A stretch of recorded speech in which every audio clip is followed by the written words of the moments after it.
আসসালামু আলাইকুম। Language clinic চ্যানেলে আপনাদের সবাইকে স্বাগত জানাচ্ছি।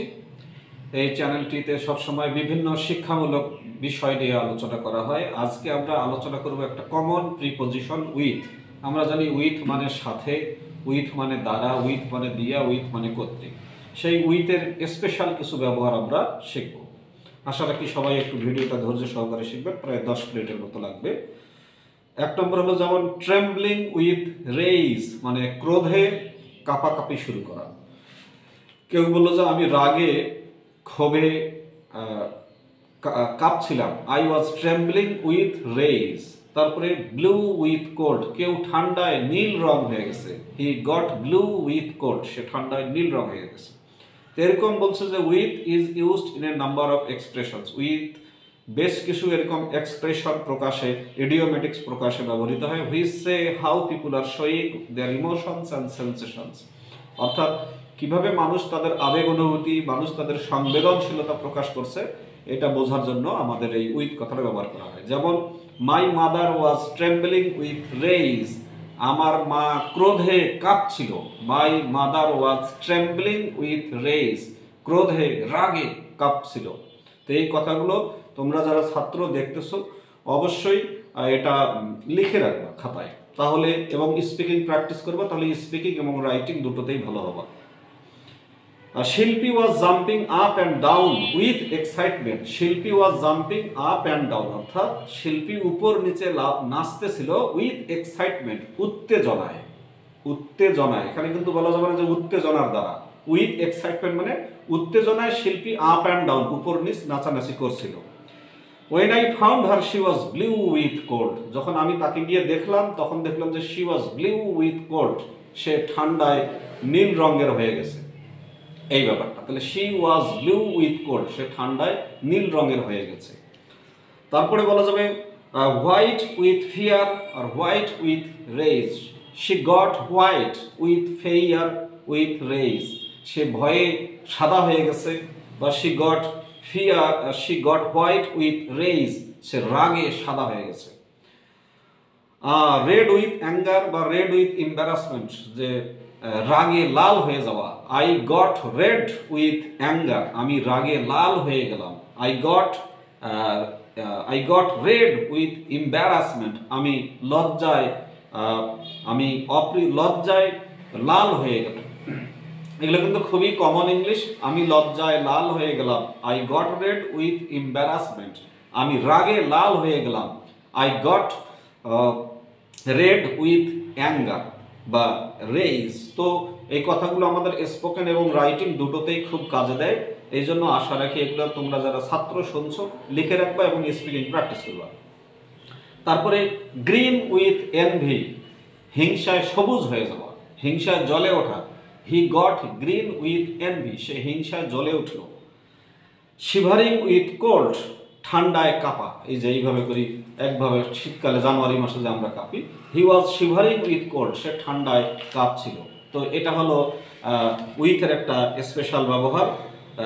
Trembling with rage, with excitement, blue with cold, white with fear, white with rage, red with anger, red with embarrassment, green with envy, shivering with cold. এগুলো কিন্তু university অ্যাডমিশনে এই প্রিপোজিশনগুলোই কিন্তু আসে। ওই যে আই লিভ ইন ঢাকা এইরকম কিন্তু খুব কম আসে। এই জন্য এই অ্যাপ্রোপ্রিয়েট প্রিপোজিশনগুলো আমাদের সবাইকে শেখা উচিত। তারপরে হলো অ্যাংরি উইথ, অ্যাংরির পরে উইথ বসে, তারপরে এরকম আরও কিছু ব্যবহার করা যায়।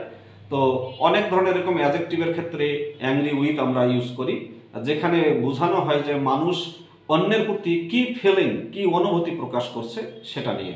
I am cross with you, মানে আমি তোমার সাথে আড়ি দিলাম। I am cross with you, আমি তোমার সাথে আড়ি দিয়েছি। You are very patient with me, তুমি আমার উপরে খুবই ধৈর্যশীল। You are very patient with me, তুমি আমার উপরে খুবই ধৈর্যশীল। আবার এইভাবে অ্যাংরি উইথ, রাগান্বিত কারো উপরে। ফিউরিয়াস উইথ, ক্রোধান্বিত। প্লিজড উইথ, কারো উপরে সন্তুষ্ট। আপসেট উইথ, কারো উপরে বিরক্ত। I am upset with you, আমি তোমার উপরে বিরক্ত।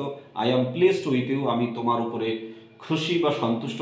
I am furious with you, আমি তোমার উপরে ক্রোধান্বিত।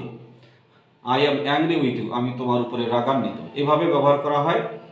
আর তবে হ্যাঁ, এটা খেয়াল রাখতে হবে যে এই উইথটা নর্মালি লাইক যেমন kind, nice, polite, rude, good এগুলোর ক্ষেত্রে আমরা উইথ ইউজ করি না। যেমন she was very nice to me, সে আমার প্রতি খুবই সুন্দর ছিল। She was very nice with me না, she was very nice to me, she was very kind to me, she was very polite to me, she was very rude to me, she was very good to me.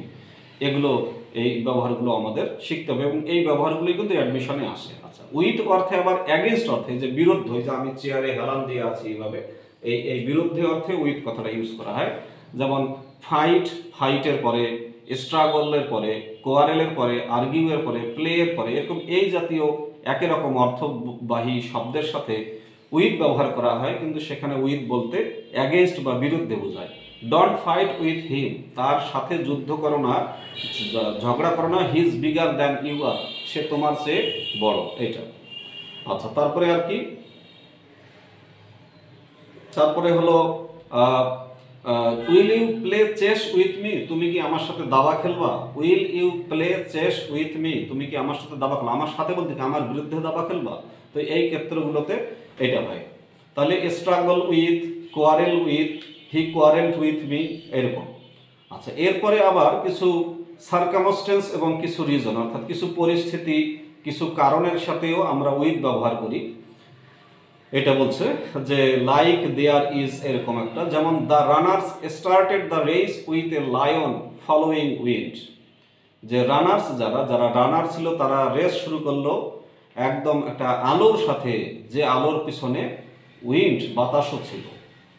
আবার with all this to do, with all this work to do I won't have time to go out, এই এত কিছু আছে, এত কিছু সত্ত্বে থাকার ফলে আমার, যেহেতু এত কিছু আছে তাই আমার আর বাইরে যাওয়ার কোনো স্কোপ নাই। With 3 people away ill I will have to close the shop, with 3 people away ill, বাইরে 3 জন লোক অসুস্থ থাকার কারণে আমাকে দোকানটা বন্ধ করতে হবে।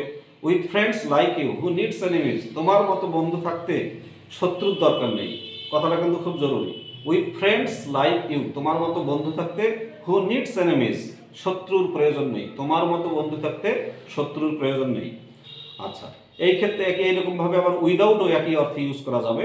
The meeting finished without a single disagreement, মানে একটা ভিন্নমত ছাড়াই মিটিংটা শেষ হয়ে গেল। Without Rahim and Karim we are going to have trouble finishing the repairs, অর্থাৎ রহিম করিম ছাড়া আমরা এই যে রিপেয়ার করব, সেই রিপেয়ার শেষ করতে আমাদের অনেক ট্রাবল, সমস্যা হবে।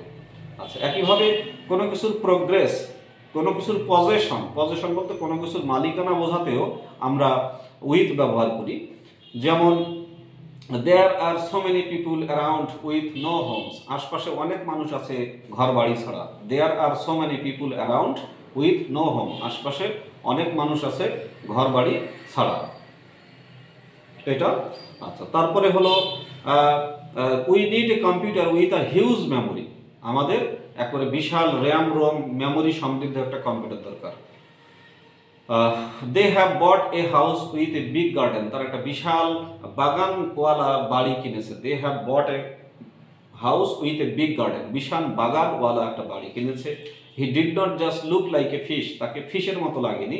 হি looked like a fish with a headache, তাকে ওই ফিশের মতো লাগছে যার মাথা ব্যথা আছে, এই ব্যাপারগুলো। আচ্ছা, আবার ক্লোদিং অর্থাৎ কাপড় চোপড়ের ক্ষেত্রে, কোনো ভয়েসের ক্ষেত্রে, ট্রান্সপোর্ট যাতায়াতের ক্ষেত্রে আমরা কিন্তু উইথ কথাটা ব্যবহার করি। আচ্ছা, যেমন who is the man in the funny hat, তো এই ক্ষেত্রগুলোতে আমরা উইথের জায়গায় আমরা ইন লাগাবো। কোথায়? Who is the man in the funny hat, ওই মানে মজাদার টুপি পরে কে সেই লোক। Could you go and give the paper to the woman in glasses, তুমি কি যাবা গিয়ে ওই যে ইন গ্লাসেস, গ্লাস পড়া, এই যে গ্লাস পড়া মহিলাকে এটা দিতে পারবা? We say in a voice, আমরা কিন্তু বলি যে এক বাক্যে, এক কণ্ঠে, তখন আমরা কিন্তু বলি ইন এ ভয়েস। আমরা বলি এক বাক্যে বা এক কণ্ঠে, সেটাকে আমরা বলি ইন এ ভয়েস। যেমন we say in a voice, with a voice বলা যাবে না। আর কি, why are you talking in such a loud voice, তুমি এত উচ্চ কণ্ঠে কেন কথা বলছো? Why are you talking in such a loud voice, কিন্তু উইথ দেওয়া যাবে না। তো আবার by car, we are going by car, we are going by train, with the car, with the train হবে না। আবার কলম দিয়ে লেখা, এটা কিন্তু একবার মেডিকেলে আসছিল, কলম দিয়ে লেখা, কালি দিয়ে লেখা। রাইট ইন পেন্সিল, পেন্সিল দিয়ে লেখা। রাইট ইন ইঙ্ক, কালি দিয়ে লেখা। এটা কিন্তু একবার মেডিকেলে আসছিল। আবার বলি, he is writing with ink, কালি দিয়ে লিখতেছে, এটা বলা যাবে না। He is writing in ink, কালি দিয়ে লিখছে, সে পেন্সিল দিয়ে লিখছে। He is writing in pencil বা ইন পেন, নট উইথ। তো আশা রাখি এই যে উইথের ব্যতিক্রমী ব্যবহারগুলো, এগুলোই মেডিকেল, ইউনিভার্সিটি, বুয়েট, ট্রেড, সুইট এগুলোই আসে। আর আমি এই কি বলে চাবি দিয়ে গাড়ির কি বলে লক খুলি, I open my lock with this কি, এরগুলো কিন্তু অত সহজে আসবে না, কারণ এগুলো সবাই করে। তো উইথের এই যে কোনো প্রিপোজিশনের যে ইডিওমেটিক ব্যবহার, সেই ব্যবহারগুলো সবাইকে, সব ছাত্রছাত্রীদেরকে জানতে হবে এবং মাথায় রাখতে হবে। তাহলেই ভালো ভালো জায়গায় চান্স পাওয়া সম্ভব এবং ইংলিশে নেটিভদের মতো ইংলিশ বলা এবং লেখা সম্ভব। তা সবাই ভালো থাকবেন এই প্রত্যাশায়, পারলে চ্যানেলটি সাবস্ক্রাইব করবেন। সবাইকে আসসালামু আলাইকুম।